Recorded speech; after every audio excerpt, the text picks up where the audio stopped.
주르륵. 그날 제 머리 위로 와인이 쏟아졌어요. 그리고 그걸 부은 사람은 40년 만에 만난 제 동창이었죠. 잠시 동안 아무 말도 나오지 않았습니다. 청소 도구를 든 제 손만 하염없이 떨리고 있었어요. 동창 미라는 피식 웃으며 말했죠. 아유, 정이야. 미안해라. 손이 미끄러졌네? 이 정도 치우는 건 너한테 일도 아니지? 그 순간 제 안에서 무언가가 끊어졌습니다. 평생 참고, 평생 굽히고, 평생 침묵했던 날들이 한꺼번에 밀려와 숨을 막았어요. 그들은 몰랐습니다. 제가 이 호텔의 지분을 가장 많이 가진 명예회장이라는 사실을요. 그날 이후 저는 그들에게 평생 잊지 못할 순간을 선물해줬습니다. 그 이야기를 지금 들려드릴게요. 이야기 시작 전에 구독과 좋아요 눌러주시면 오늘 좋은 일과 행운이 깃드실 겁니다. 저는 올해 60살, 이름은 윤정희입니다. 저는 겉으로는 호텔 청소부였지만 사실 이 호텔의 초창기 투자자 중 한 사람이었습니다. 남편과 사별한 뒤 제가 평생 모은 적금을 회장님께 맡기며 조용히 투자자로 남고 싶다고 부탁드렸었어요. 저는 그 일을 누구에게도 말하지 않았습니다. 직원들에게 괜한 부담 주고 싶지 않았고 제 이름이 불필요하게 앞에 나서는 게 싫었어요.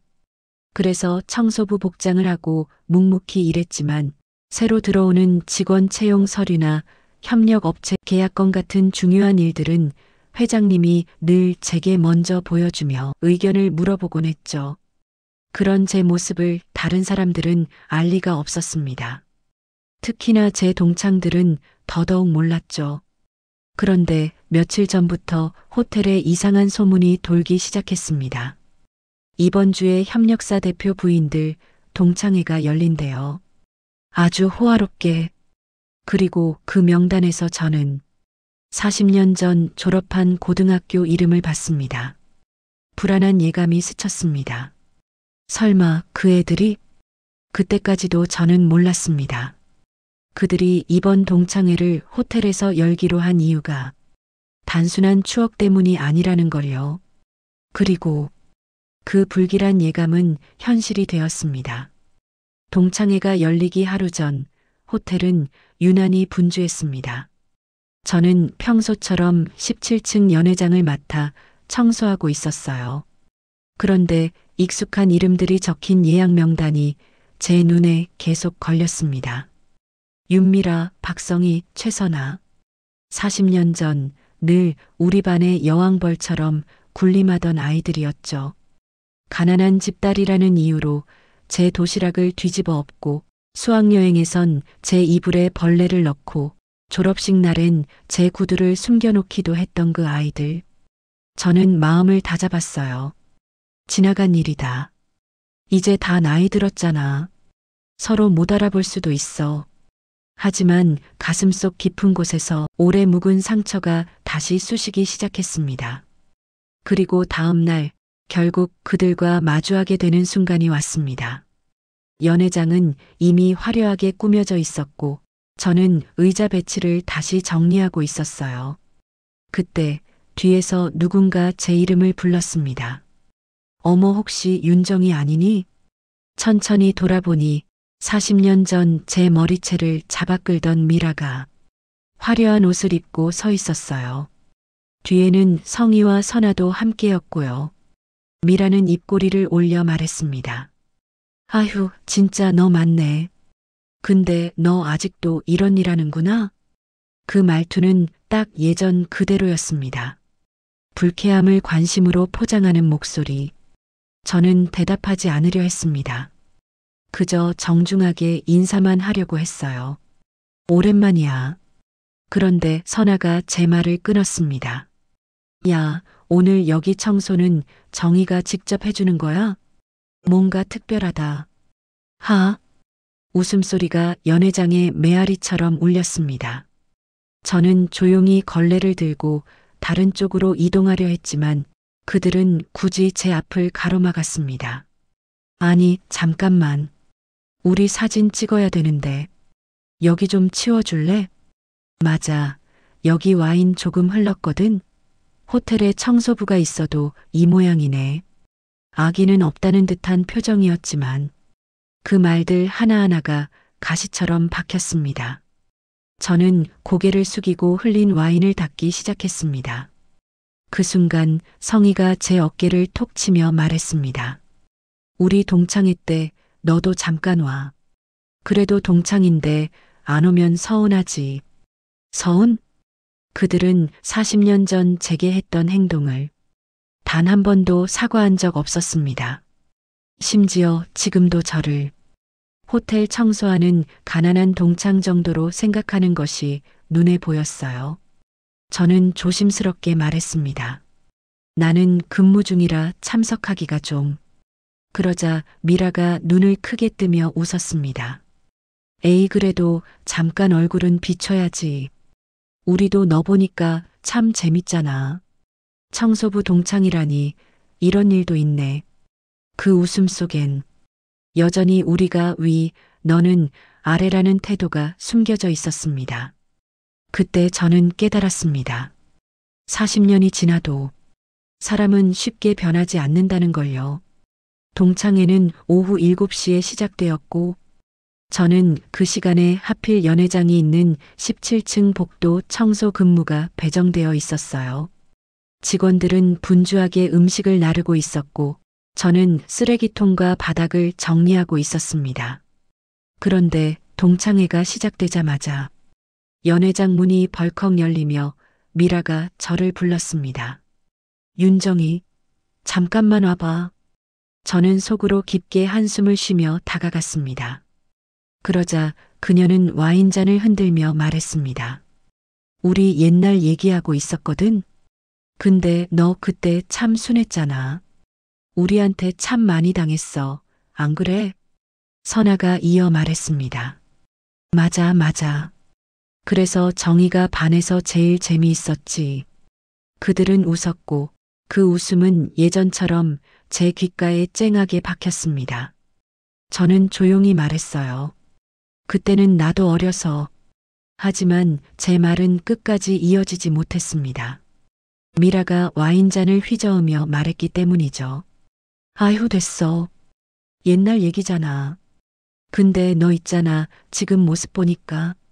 참, 인생이란 게 그렇네.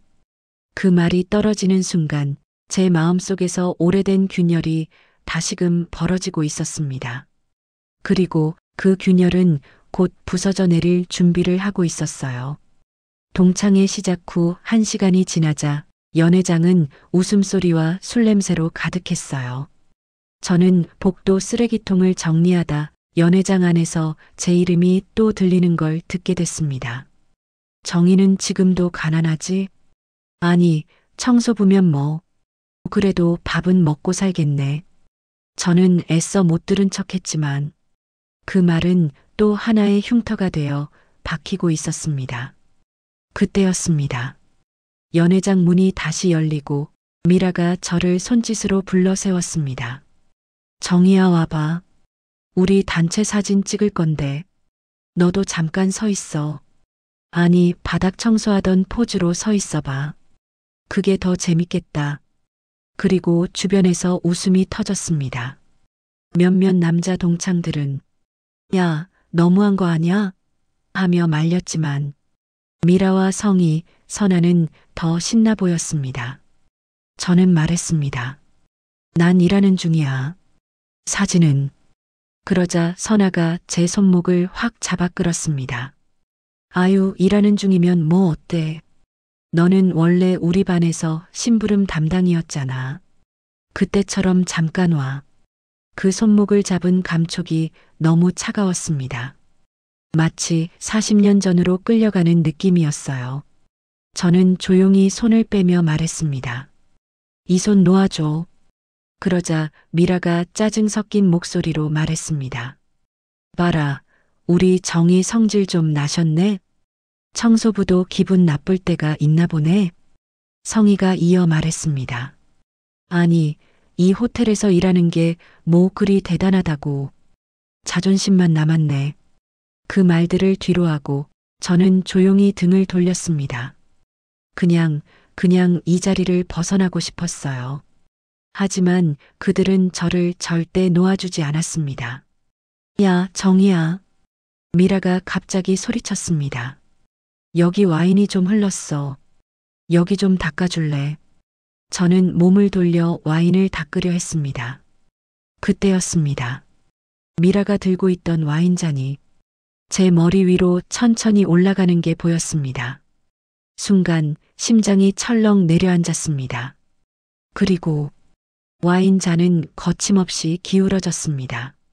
주르르 붉은 액체가 제 머리 위로 쏟아졌습니다. 얼굴, 머리, 어깨, 유니폼까지 선명한 붉은빛으로 물들었어요. 순간 모두가 고요해졌습니다.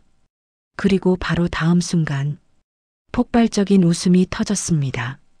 하하하, 정희야, 이거 진짜 예술이다. 와인 샤워네. 사진 찍어. 빨리 찍어. 성희는 휴대폰을 들고 제 모습을 찍어대기 시작했습니다. 연회장 사람들 몇 명은 당황해 고개를 돌렸고 몇 사람은 피식거리며 지켜보았습니다. 저는 전혀 움직일 수 없었습니다. 손에 들린 걸레만 축 처져 있었고 유니폼은 와인 냄새로 쩔어갔어요. 그때 미라가 제 얼굴을 보며 말했습니다. 아휴, 정희야. 뭐 그렇게 심각해? 너는 원래 이런 거 치우는 사람이잖아. 예전에도 그랬고 지금도 그렇고 사람은 변하지 않는다니까. 그 말은 제 가슴 속 가장 깊은 곳을 찔렀습니다. 40년 동안 저는 참 많이 변하려 노력했는데 그들은 여전히 제 과거만 붙잡고 있었어요. 저는 떨리는 목소리로 말했습니다. 너희들 이러지 말아줄래? 그러자 선아가 팔짱을 끼고 말했습니다. 뭐가? 우리가 뭐 잘못했어? 그냥 옛날처럼 친하게 장난한 거잖아. 너는 왜 이렇게 예민해? 그 순간 제 안에서 무언가가 무너지고 있었습니다. 그리고 미라가 마지막으로 이런 말을 했습니다. 너는 평생 우리 밑이었어. 그게 그냥 너야, 윤정이. 그 말이 제 귓가에서 칼처럼 찢어지며 박혔습니다. 저는 천천히 고개를 들었습니다. 그리고 제 눈빛이 변하는 걸 그들도 느꼈는지 잠시 웃음을 멈추었습니다. 제가 말했습니다. 조용하지만 분명한 목소리로 알겠어. 이제 정말 알겠어. 그리고 뒤돌아 나오는 순간 그들은 다시 수군거렸습니다. 저 성질 봐라. 뭐야, 청소부 주제에. 하지만 저는 더 이상 그 말들을 듣지 않았습니다. 이제 제 안에서 무언가가 완전히 바뀌고 있었으니까요. 그리고 그 변화는 그들이 상상하지 못할 방향으로 향하고 있었어요. 와인이 온몸에 스며들어 차갑게 굳어가던 그 순간 저는 아무 말도 하지 못한 채 복도로 걸어 나왔습니다. 문이 닫히자마자 연회장 안에서 다시 웃음소리가 터졌습니다. 그 웃음은 문틈을 타고 새어나와 복도 전체를 물들이는 것 같았어요. 아내가 왜 이걸 또 겪어야 하지? 저는 천천히 벽에 기대어 섰습니다. 바닥에 떨어지는 와인 방울이 마치 눈물 같았어요. 아니, 사실 그때 이미 눈물이 흐르고 있었는지도 모릅니다. 호텔 직원 대기실에 들어가자 거울에 비친 제 모습이 보였습니다. 축축하게 젖은 머리칼, 질퍽거리는 유니폼, 그리고 흐트러진 눈빛. 그 모습을 보는 순간 가슴이 무너지는 소리가 내면에서 크게 울렸습니다. 40년 전에도 나는 이렇게 울었었지. 그날이 떠올랐습니다. 고등학교 졸업식 하루 전, 미라, 성희, 선아가 제 머리에 우유를 붓고 벼락같이 웃어댔던 날. 그때도 저는 조용히 울었고 그 눈물은 아무에게도 보이지 않았죠. 하지만 이제 저는 60대였습니다. 인생을 버텨온 수십 년 속에서 손에 잡은 건 열심히 일해서 일군 제자리였고 호텔 지분을 인수하게 된 뜻밖의 기회였으며 지금은 이 호텔의 명예회장이기도 했습니다. 그런데 그들은 제게서 그 사실을 단 1초도 상상하지 못했겠죠? 그들은 제 존재를 그냥 과거의 정의에 묶어두고 싶어 했어요. 가난했고 모두의 장난감이었던 그 시절 그대로 저는 대기실 의자에 천천히 앉았습니다. 그리고 머리를 감싸주며 숨을 깊게 들이마셨습니다. 와인의 찐득한 냄새가 손끝에서 계속 풍겼습니다. 그 냄새가 마치 저를 조롱하는 것 같았어요. 왜 나는 늘 이 자리에 서 있는 거지? 그때였습니다. 문을 두드리는 소리가 들렸습니다. 정희 명예회장님, 잠시 뵐 수 있습니까? 호텔 비서실장이었습니다. 평소라면 제가 청소 직원으로 지낼 때 굳이 찾아올 이유가 없는 사람. 그의 얼굴에는 평소 볼 수 없던 긴장이 떠 있었습니다. 확인하시라고 회장님이 남겨둔 서류가 있습니다. 저는 순간 몸이 굳었습니다. 비서실장이 가진 두꺼운 검은 서류철. 그 표정은 농담이 아니었어요. 저는 젖은 유니폼 위에 가디건만 걸친 채 그와 함께 엘리베이터에 올랐습니다. 버튼은 PH 펜트하우스 플로 가장 꼭대기 회장실 층이었죠. 비서실장은 떨리는 손으로 서류를 펼쳤습니다. 명예회장님, 이건 최근 파트너사와의 계약 감사 자료입니다. 보시죠. 저는 한 장 한 장 넘겼습니다. 숨이 점점 더 짧아졌습니다. 이상한 지출 기록, 들쑥날쑥한 협력비, 근거 없는 접대비, 그리고 마지막 페이지. 세 회사 이름이 동시에 적혀 있었습니다. 미라푸드, 성희무역, 선화인테리어. 그 이름들. 제 머리에 와인을 끼얹던 그 세 동창의 남편들이 운영하는 회사들. 비서실장은 목소리를 낮추었습니다. 세 회사 모두 허위 청구, 이중계약 정황이 명확합니다. 저희는 이들과 협력 관계를 유지하기 어렵습니다. 하지만 최종 결정은 명예회장님 권한입니다. 저는 서류를 내려놓고 천천히 창가로 걸어갔습니다.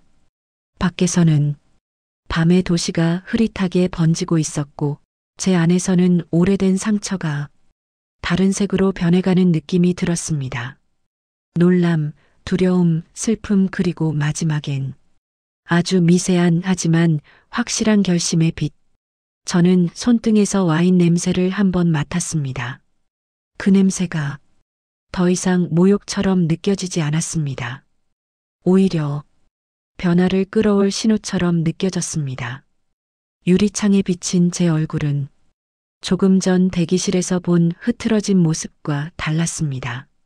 어딘가 단단해졌고 어딘가 결의가 서려 있었습니다. 그 순간 제 안에서 아주 오래된 목소리가 되살아났습니다. 정희야, 이제는 너를 위해 싸워라.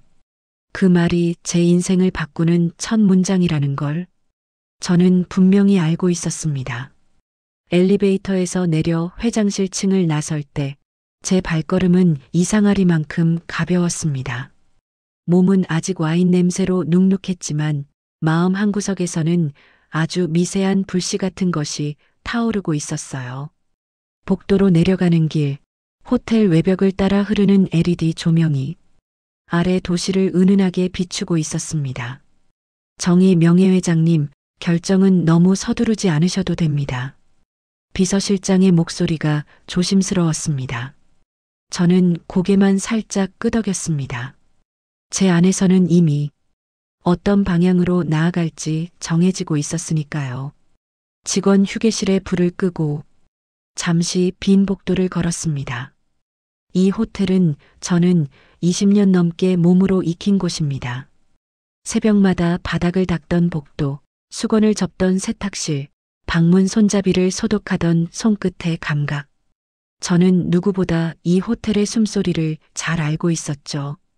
그런데 누구도 몰랐던 건 제가 이 호텔의 작은 지분을 오래전부터 조용히 관리하고 있었다는 사실입니다. 평생 모은 적금을 회장님께 맡기며 투자했던 작은 지분이 세월이 흘러 호텔 재정 확장과 함께 점점 커졌고 어느 순간 명예회장이라는 직함이 따라왔습니다. 그런데 그 과정에서도 저는 단 한 번도 내가 가진 권한을 누군가에게 드러낸 적이 없었습니다. 왜냐면 세상은 여전히 청소 아주머니에게 경영을 묻지 않으니까요. 알아보지도 않으니까요. 그래서 저는 조용히 아주 오랫동안 내 몫의 책임을 묵묵히 지켜왔습니다. 휴게실 문을 연 순간 익숙한 세탁기 돌리는 소리, 먼지 냄새, 그리고 새벽 주방에서 풍기는 고소한 냄새가 저를 감싸 안았습니다. 그 향들이 이상하게 제 마음을 더 안정시키고 있었어요. 이 호텔이 내가 살아온 세월을 견뎌준 집이었구나. 정희 여사님 괜찮아요? 주방에서 설거지를 하던 30대 직원 은지가 걱정스럽게 다가왔습니다. 몸에 와인이 너무 묻었어요. 이따가 갈아입을게. 저는 괜찮다며 손사래를 쳤지만 은지는 한참을 제 얼굴을 살피다 말했습니다. 동창회 때문에 그러신 거 맞죠? 저는 잠깐 눈을 피했습니다. 은지는 제게 항상 딸처럼 따뜻한 아이였어요. 사람들이 너무해요. 정희 여사님이 어떤 사람인지 알면 절대 그럴 수 없는데 저는 조용히 미소를 지었습니다. 무엇을 어디까지 말해줘야 할까? 지금은 아직 때가 아니었습니다. 대신 묻습니다. 은지야 혹시 미라 푸드에서 납품 들어오는 식자재들 최근에 좀 이상하다고 느낀 적 있어? 은지는 놀란 눈으로 고개를 끄덕였습니다. 맞아요. 원래보다 품질이 떨어진 것 같은데 서류상에는 계속 프리미엄이라고 적혀 있고 저희도 몇 번 이상하다고 했는데 협력사라 건들지 말라고 해서 그 말은 제가 보고 온 감사 자료와 정확히 맞아떨어졌습니다. 제 심장 박동이 조금 빨라졌습니다. 퍼즐 조각이 조용히 맞춰지는 느낌이 들었어요. 정희 명예회장님, 비서실장이 다시 나타났습니다. 회장님께서 이 결정에 대해 명예회장님이 어떤 의사를 가질지 궁금해하셨습니다. 저는 순간 숨을 멈췄습니다. 회장님은 제가 여기까지 파고들 거라고 생각하셨을까요? 네. 회장님께서는 늘 그러셨어요. 정희 씨는 언젠가 자기 길을 스스로 선택할 사람이다. 그렇게 말이죠. 그 말은 내 안에 오래 묶여있던 무언가를 조심스럽게 열어젖히는 문 같았습니다. 저는 고개를 들었습니다. 미라, 성희, 선아, 그 세 사람의 얼굴이 하나씩 떠올랐습니다. 그들은 오늘도 아무렇지 않게 제게 와인을 뿌리고 과거의 정의를 꺼내 조롱했습니다. 하지만 그 밤 그 조롱과 함께 서류 안에 담긴 부정 비리들이 내 눈앞에 동시에 놓여 있었습니다. 과거의 모욕과 현재의 비리, 40년 전의 눈물과 지금의 권한, 이 두 세계가 처음으로 하나의 선으로 이어졌습니다. 저는 아주 조용히 말했습니다. 비서실장님, 파트너십 다시 검토합시다. 그 말은 내 인생을 뒤집어 놓을 결심의 첫걸음이었습니다. 그리고 이 호텔의 새벽 공기가 마치 저에게 속삭이는 듯 했어요. 정희야, 이제는 너의 시간이다. 다음 날 오전 호텔 로비는 비정상적으로 술렁거렸어요. 저는 회의가 있어 펜트하우스 층에서 내려오던 중이었는데 비서실장이 다급하게 제게 다가왔어요. 명예회장님, 동창분들이 남편들과 함께 찾아왔습니다. 그 말에 저는 잠시 멈춰 섰어요. 지금 로비에 있다고요? 예. 방금 전 협력사 감사 착수 공지가 나가자 일제히 찾아온 것 같습니다. 저는 천천히 고개를 끄덕이고 엘리베이터 버튼을 눌렀어요.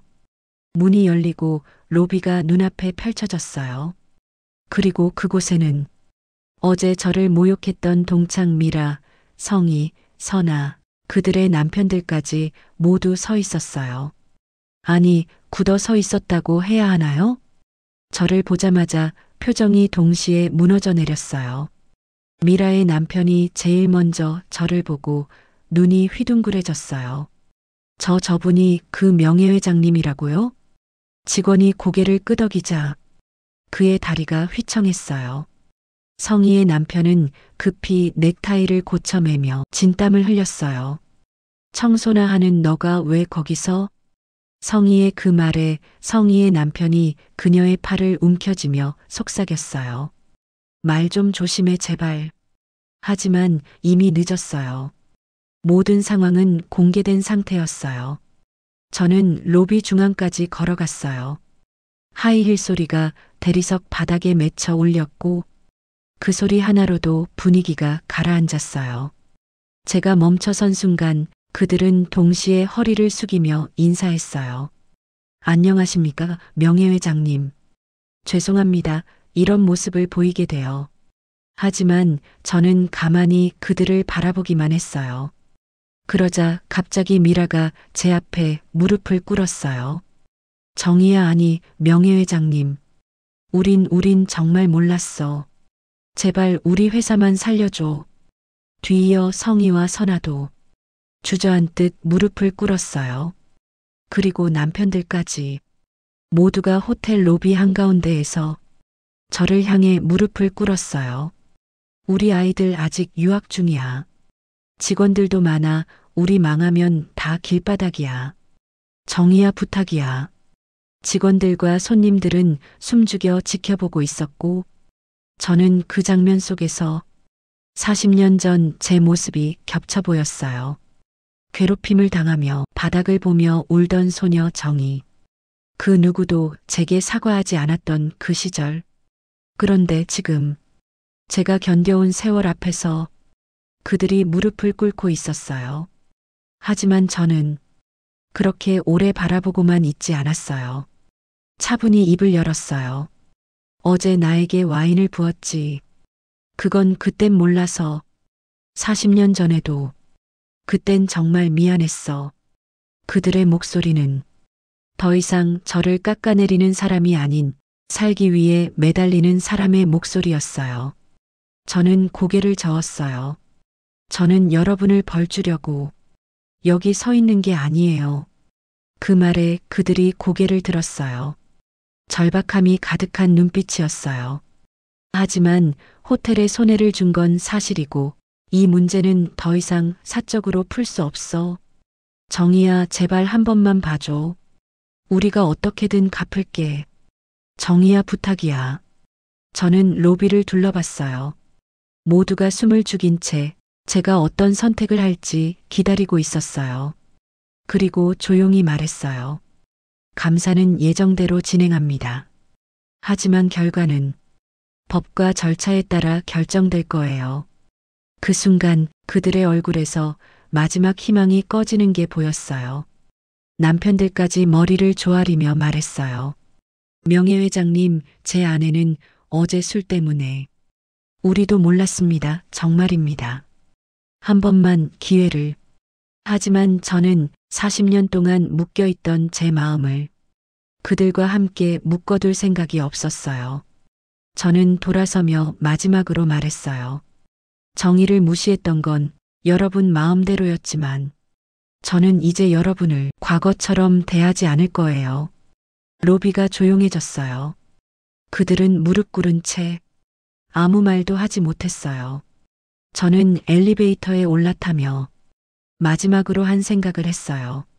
나는 그들에게 복수한 게 아니라 나를 다시 일으켜 세운 거였어요. 문이 닫히고 40년 넘게 제 마음을 짓누르던 무게가 천천히 풀려나가는 게 느껴졌어요.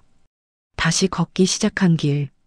엘리베이터 문이 닫히자 저는 깊게 숨을 들이마셨습니다. 가슴 안쪽까지 차오르던 긴장이 서서히 가라앉기 시작했어요. 40년 전 저는 사람들 사이를 조심스레 피해 다니던 소녀였어요. 작고 조용하고 상처받기 쉬운 아이였어요. 누군가를 피해 숨고 눈을 피하고 혼자서만 울던 아이였어요. 그런데 지금 그 모든 상처 앞에서 당당히 고개를 수 있게 된 제 자신이 낯설 만큼 단단해져 있었어요. 엘리베이터는 펜트하우스 층으로 조용히 올라갔고 문이 열리자 호텔을 내려다보는 넓은 창이 눈에 들어왔어요. 도시는 여전히 분주하게 움직이고 있었고 그 속에서 이 호텔도 그리고 저 역시 새로운 하루를 시작하고 있었어요. 저는 창가에 서서 로비에서 무릎을 꿇었던 그들의 모습을 떠올렸어요. 그들이 무너진 건 단지 사업 때문만은 아니었어요. 그들은 처음으로 저를 제대로 본 것이었어요. 정희야, 넌 이제 달라졌어. 마치 마음속에서 누군가 조용히 말을 건네는 듯 했어요. 그 말에 저는 살며시 미소를 지었어요. 그리고 깨달았어요. 오늘 제가 이긴 것은 그들이 아니라 40년 동안 저를 눌러오던 과거의 저였어요. 그 시절의 저는 영원히 바닥에 머물 것 같았고 누구에게도 말하지 못한 상처들을 혼자 안고 살아왔어요. 하지만 이제는 아니었어요. 저는 제 힘으로 여기까지 왔고 제 결정으로 누군가에게 휘둘리지 않는 사람이 되었어요. 그 사실이 무릎을 꿇은 그들보다 훨씬 더 크게 느껴졌어요. 저는 유리창에 비친 제 얼굴을 바라보며 조용히 다짐했습니다. 이제부터는 누구의 그림자도 아닌 내 이름으로 살아가겠습니다. 그 순간 펜트하우스를 감싸던 아침 햇살이 제 얼굴을 따뜻하게 비췄어요. 마치 아주 오래전부터 저를 기다려준 것처럼 말이죠. 저는 천천히 돌아서며 새로운 하루를 향해 걸어갔습니다. 복수가 끝난 것이 아니라 저의 인생이 다시 시작된 것이었어요. 그리고 그 길의 첫걸음은 저 자신을 위한 가장 아름다운 출발이었습니다. 이런 인생 이야기가 혹시 여러분에게도 작은 힘이 되었다면 다시 한번 조심스레 부탁드리고 싶습니다. 구독과 좋아요, 여러분의 그 따뜻한 손길 하나가 저에게는 다음 이야기를 계속 써내려갈 큰 힘이 됩니다. 오늘도 들어주셔서 진심으로 고맙습니다.